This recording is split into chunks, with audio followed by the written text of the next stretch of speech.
El primer ministro de Israel, Benjamín Netanyahu, acaba de hacer una declaración bastante curiosa. Ha dicho que quiere una alianza atlántica para Medio Oriente, pero lo más preocupante tal vez es que ha llamado tontos útiles a los pro-palestinos. Curiosamente, estas declaraciones llegan en momentos en que Netanyahu empieza a tener enfrentamientos con sus propios jefes de seguridad. ¿Por qué? Porque no quiere negociar con Hamás, que es exactamente lo que está pasando ahora en Israel. Vamos a comentarlo.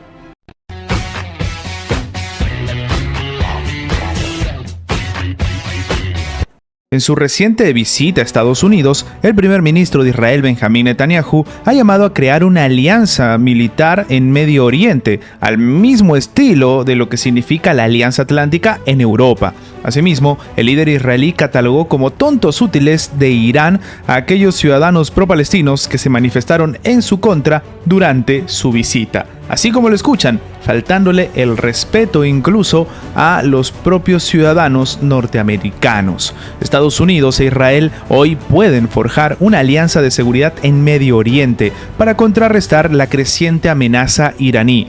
Todos los países que estén en paz con Israel y todos aquellos países que harán la paz con Israel deberían ser invitados a unirse a esta alianza. Terminó comentando la propuesta Netanyahu en su intervención ante las dos cámaras del Congreso del país norteamericano.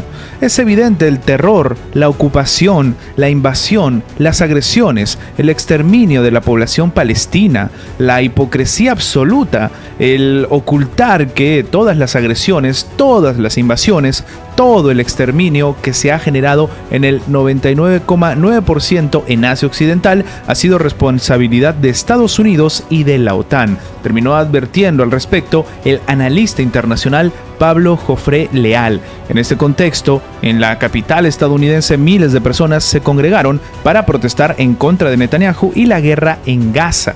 Netanyahu se refirió a estas protestas y dijo que muchos de los que participan en ellas eligen apoyar al mal. Calificó a los manifestantes como tontos útiles de Irán. Tengo un mensaje para esos manifestantes. Cuando los tiranos de Teherán, que cuelgan a los homosexuales de las grúas y terminan con la vida de mujeres por no cubrirse el pelo, les elogian a ustedes, les promueven y financian, ustedes se han convertido oficialmente en los tontos útiles de Irán. Terminó comentando el premier israelí. Existe una estrategia de comunicación del régimen israelí que se llama la Hasbará, que es una palabra hebrea que significa esclarecimiento, que es lo que ellos llaman la diplomacia pública. Es decir, cómo tratar de subvertir las terminologías, las definiciones, la realidad, a través de desviar la atención hacia otros temas. Terminó comentando el propio experto, pero como hemos comentado al inicio del video, en realidad el escenario para el propio Netanyahu es bastante incómodo y tal vez por esto ha dado ese tipo de declaraciones. ¿Qué sucede? Según un reporte publicado por el Financial Times, los altos funcionarios de defensa de su gobierno de coalición están presionando al propio Netanyahu para que pueda aceptar un acuerdo, mientras que el primer ministro se niega y continúa añadiendo requisitos para un alto al fuego y también al conflicto. De acuerdo con la nota publicada el 6 de agosto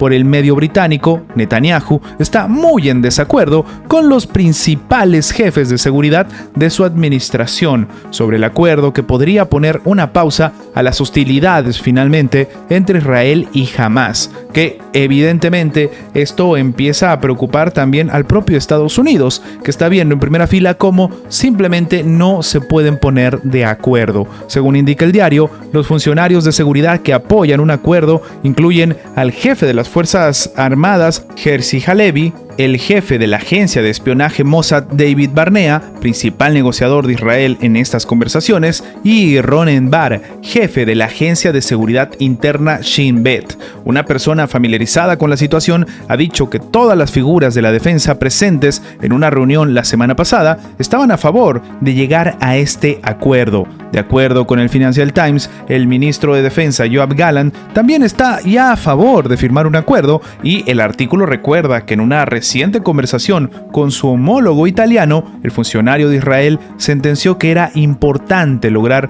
un acuerdo inmediatamente para el regreso de los rehenes. Sin embargo, la nota señala que los recientes asesinatos del líder político de Hamás, señalado como el principal punto de contacto de comunicación con los mediadores para elaborar el acuerdo y del propio jefe militar de Hezbollah, podrían hacer retroceder las conversaciones, y entonces tendría sentido lo que ha sucedido. Hemos comentado en anteriores videos que el ataque por parte de Israel al grupo, en este caso palestino Hamás, pero a la rama, o en este caso al brazo político, ha sido bastante criticado porque de hecho debería generarse un ataque sobre los militares y no sobre los civiles. Pero claro, ahora todo tiene sentido, porque si no está la representación civil es mucho más difícil negociar, y al ser difícil negociar, Netanyahu sigue en el poder, o al menos este es el análisis que ya algunos medios de comunicación han empezado a esgrimir y que hemos comentado en anteriores videos. La disputa entre Netanyahu y sus jefes de defensa se conoce luego de que el fin de semana pasado los medios de Israel informaran sobre una presunta pelea entre Netanyahu y sus jefes de seguridad durante una reunión. Son unos débiles, se informó que dijo Netanyahu a los funcionarios, a los que acusó de no saber cómo gestionar una negociación. Complicando la situación, el Financial Times reporta que Netanyahu acaba de presentar nuevas condiciones que reclama sean añadidas al documento que negocian las partes. Entre los términos nuevos, el primer ministro reclama que Israel no se retire tras un cese a las hostilidades de la región fronteriza entre Gaza y Egipto, y que las tropas de Israel tomaron en mayo y que deben mantenerse.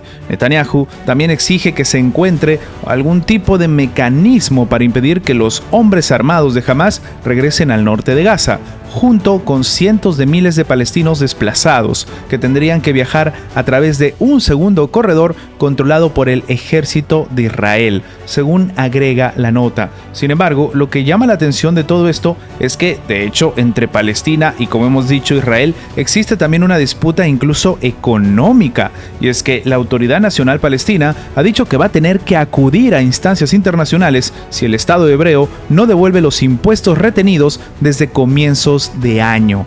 Así como lo están escuchando, esto lo ha tenido que decir el presidente de Palestina, Mahmoud Abbas. Hemos exigido a los estados del mundo, especialmente Estados Unidos, que presionen al gobierno del estado ocupante, en referencia a Israel, para que libere el dinero palestino retenido. Plantearemos este tema ante las organizaciones internacionales y los tribunales si Israel se niega a devolvernos estos fondos como lo exigen los acuerdos firmados. Terminó comentando el propio Abbas. Él ha recordado que, de acuerdo con el protocolo de relaciones económicas firmado en París en 1994, Israel recauda los impuestos sobre las importaciones palestinas en nombre precisamente de la ANP. En este caso estamos hablando de la Autoridad Nacional Palestina, y luego se los transfiere a sus cuentas. Sin embargo, lo que llama la atención es que los han retenido y no los están devolviendo. De hecho, el propio Abbas ha tachado la confiscación de estos fondos de una vulneración directa al derecho internacional, que provocó una grave crisis financiera y económica que está afectando, entre otras cosas, la capacidad del gobierno palestino de cumplir con sus obligaciones ante la población. Es decir, que no solamente los están atacando con armas, sino también con restricciones económicas.